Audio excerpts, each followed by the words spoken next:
ولا متفرجة الموسم الثاني ولا متفرجة الموسم الثالث. أنا لما دخلت على البروجرام دخلت هكا طول، عشت التجربة لنفسي ومع نفسي. أوكي، فأنا من عشت التجربة لنفسي ومع نفسي.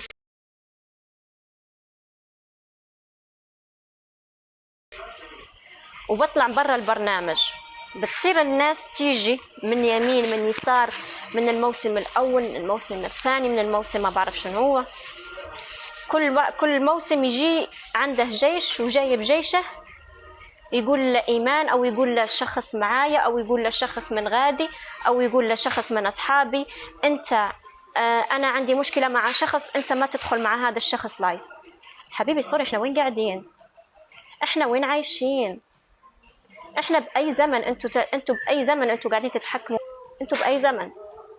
أنتوا الناس اللي عاملين حالكم جيش، أنتوا أصلا مش بني آدمين. انتوا اللي عاملين حالكم جيش، انتوا اصلا مش عباد، انتوا اصلا مش ناس. لو كنتوا ناس كنتوا تعرفوا شن معناها الانسانيه، ما تتصرفوا هذا التصرف. لانه اللي صور الموسم الاول وعاش الموسم الاول وراح مع الموسم الاول. اللي صور الموسم الثاني وعاش الموسم الثاني وراح مع الموسم الثالث. اللي صور الموسم الثالث، انا كنفسي بحكي عن نفسي، حاليا صورت الموسم الثالث وحاليا جايه اعيش الموسم الثالث وجايه اتفرج على نفسي بالحلقات مثلكم. فرجاء ورجاء وباحترام عم بطلبها منكم هذه المره بدون ذكر اي اسامي، لانه انا ما بتكلم بهي الاسلوب. رجاء، طلب خاص ورجاء بالاحترام، ولا واحد يفكر حاله جيش يستقوى علي أو يستقوى على اللي معاي، أو يفكر أنه يحطني في نقطة فتنة، أو يفكر أنه يحطني في نقطة تصفية حسابات مع ناس على ظهري أنا وعلى ظهر اللي معاي أو على ظهر أصحابي. ولا مرة واحد فيكم يفكر، لأنه أنتوا عارفين أنه أنا عندي معايا حدود وعندي خطوط حمراء، فلما ما بتقدروا علي بتروحوا على الناس اللي جنبي. عيب. انتوا جايين تعيشوا حياة غيركم، انتوا ما عندكم إنسانية، انتوا ما جايين تعيشوا حياة نفسكم. عيشوا حياتكم. انتوا نسيتوا أصلا شو معنى كونسبت البرنامج، انتوا نسيتوا شو هو موضوع البرنامج، نسيتوه. يعني انتوا تركتوا موضوع البرنامج اللي هو الحب الحقيقي على جنب ورحتوا لبرنامج اسمه مسلسل.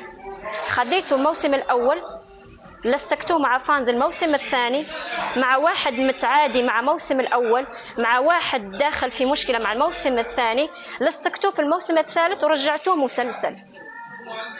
عيب والله عيب. شركة طول عرض، شركة هكا كبيرة عريضة لقسمة ونصيب، تحطوها في موقف مسلسل. عيب على نفسكم، تستحوا من نفسكم. يعني أنتم فاكرين أنه مثلا شركة كيف هذه اللي منشأة برنامج لاتيني، برنامج إسباني، برنامج تركي، ملايين البرامج مش مسويتهم، تسوي مسلسلات، تسوي أفلام في قنوات عالمية، هي مش قادرة أنها تسوي مسلسل؟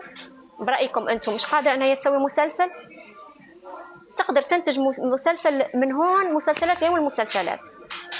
يعني أنتم برأيكم كشخص عقلاني لا تخلوا الناس تستعطفكم وتستغباكم، كونوا واقعيين شوي لو سمحتوا. أنتم مفكرين أنه مثلا شركة قسمة ونصيب لو كانت شايفة أنه يدمجوا الموسم الأول والثاني والثالث مع بعض في مسلسل واحد وينجح، برأيكم أنتم هم ما كانوا عملوها هذه النقطة؟ برأيكم أنتم هم ما كانوا دمجوا الموسم الأول والثاني والثالث وعملوهم كلهم في مسلسل وكتبوه مسلسل قسمة ونصيب؟ كانوا بيقدروا، كانوا يختصروا على حالهم أكثر ما يختصروا عليكم أنتم. عيب تحطوا شركة كبرها عرضها في هيك نقطة، وعيب تحطونا نحن كمان، عيب كبير.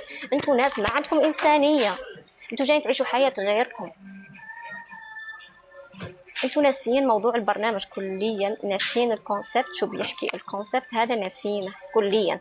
خليتوا الكونسبت على جنب ورحتوا خديتوا جنب آخر، ودخلتوا في فتن ودخلتوا في دول ومنا ومش عارف المشرق ومش مشرق.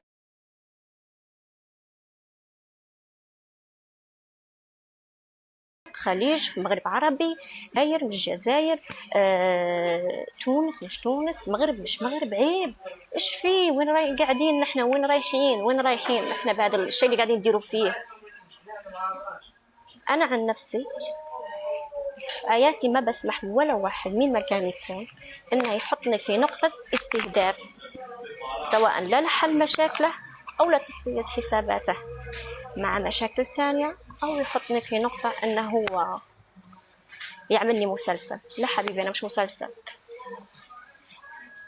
أنا بتحدى أي واحد فيكم عامل حاله جيش، بتحداه هكا تحدي وجه لوجه، يروح يسجل في موقع قسمة ونصيب ويدخل يعيش التجربة،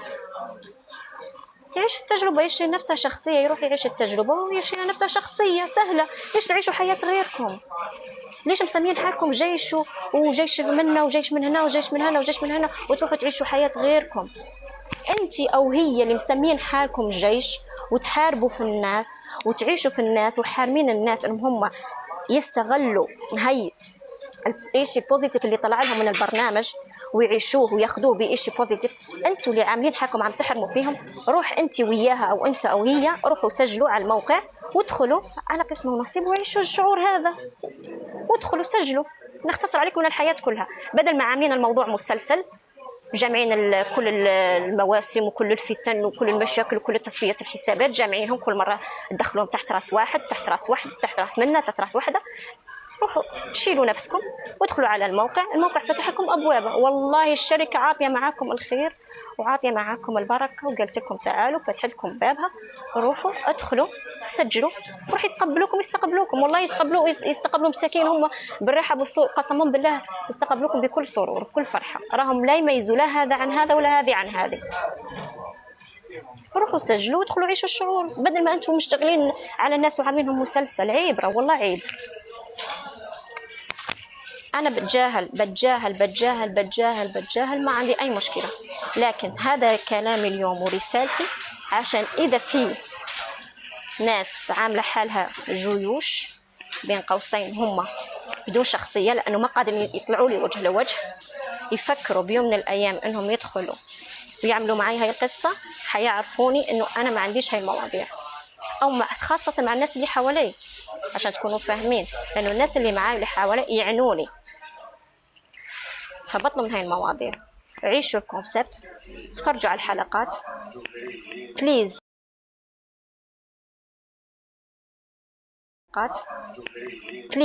لا تخلوا ولا واحد يستغلكم، لا تنجروا وراء الأشياء التافهة، لا تنجروا لو سمحتوا حبوا الكل. ممكن أنا اليوم بحلقة تحبوني، ممكن أنا بعد بكرة ما تحبوني، ممكن بعد بكرة ترجعوا تحبوني، ممكن أنتوا بالحلقة هاي ما حبيتوا شخص كذا، بعد بكرة ما بتصيروا بتحبوه، بعد بكرة حبيتوا خلاص صرتوا تقولوا بس هذا الشخص بالحلقات. حبوا الكل، لا تاخذوا مواقف من هذا ومن هذه ومن هذه، وهذا يصفي مع هذه وهذه تصفي مع هذا. عيب وعيب. خلوا عندكم شوية إنسانية. أوكي، هذا الموضوع لازم ينفهم ولازم يوصل هذا الرسالة. وهذه هو أنا رح أسكر على هذا الموضوع، بتمنى تكون المسج وصل.